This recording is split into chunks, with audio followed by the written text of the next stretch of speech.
আগামী 2024-25 অর্থবছরে মোট 5,41,000 কোটি টাকা রাজস্ব আয় প্রাক্কলন করা হয়েছে, যা জিডিপির 9.7%। এর মধ্যে জাতীয় রাজস্ব বোর্ডের মাধ্যমে 4,80,000 কোটি টাকা এবং অন্যান্য উৎস হতে 61,000 কোটি টাকা সংগ্রহ করার প্রস্তাব করছি। আগামী 2024-25 অর্থবছরে বাজেটের আকার প্রাক্কলন করা হয়েছে 7,97,000 কোটি টাকা, যা জিডিপির 14.2%।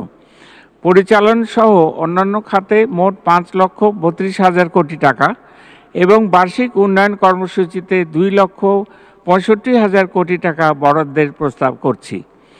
আগামী 2024-25 অর্থবছরে সামাজিক অবকাঠামো, ভৌত অবকাঠামো এবং সাধারণ সেবা খাত, এই তিনটি অংশে বিভক্ত আমাদের সামগ্রিক ব্যয়ের কাঠামো পরিশিষ্ট কয়ের সারণী 6-এ উপস্থাপন করা হয়েছে।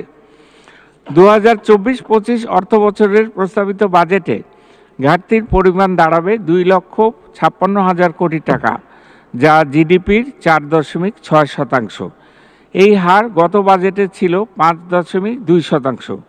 প্রস্তাবিত বাজেটে মোট ঘাটতির মধ্যে 1,60,900 কোটি টাকা অভ্যন্তরীণ উৎস হতে এবং 95,100 কোটি টাকা বৈদেশিক অর্থ হতে নির্বাহ করার জন্য প্রস্তাব পেশ করছি।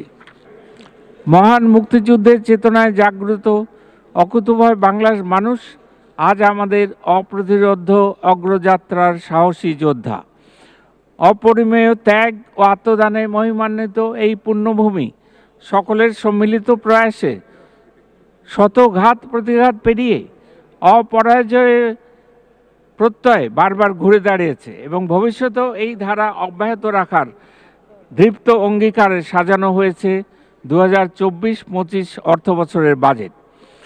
চলমান বৈশ্বিক রাজনৈতিক প্রেক্ষাপট এবং অভ্যন্তরীণ সামষ্টিক অর্থনীতির অবস্থা বিবেচনায় নিয়ে রাজস্ব খাতের যুগোপযোগী সংস্কার এবং সেই লক্ষ্যে ডিজিটাল ট্রান্সফরমেশন, কর নেট বৃদ্ধি, কর বহির্ভূত রাজস্ব আদায় এবং প্রশাসনিক সক্ষমতা বৃদ্ধি করা হবে, যাতে পর্যাপ্ত সম্পদের যোগান নিশ্চিত করা যায়।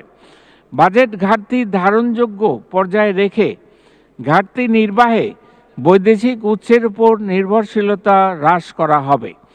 মূল্যস্ফীতি নিয়ন্ত্রণের লক্ষ্যে কৃচ্ছ সাধন কর্মসূচি সীমিত পরিসরে চালু রাখা হলেও উচ্চ মূল্যস্ফীতির চাপ হতে নিম্ন আয়ের মানুষের সুরক্ষা প্রদান কার্যক্রমের পরিধি বাড়ানো হবে। জনমানুষের জননেত্রী দেশরত্ন শেখ হাসিনার সাহসী ও গতিশীল উন্নয়ন প্রকৌশলে 2041 সালের মধ্যে একটি জ্ঞানভিত্তিক, সুখী, সমৃদ্ধ, স্মার্ট বাংলাদেশ বিনির্মাণের স্বপ্ন পূরণ করে আমরা এগিয়ে যাব অপার সম্ভাবনাময় আগামীর পথে, ইনশাআল্লাহ।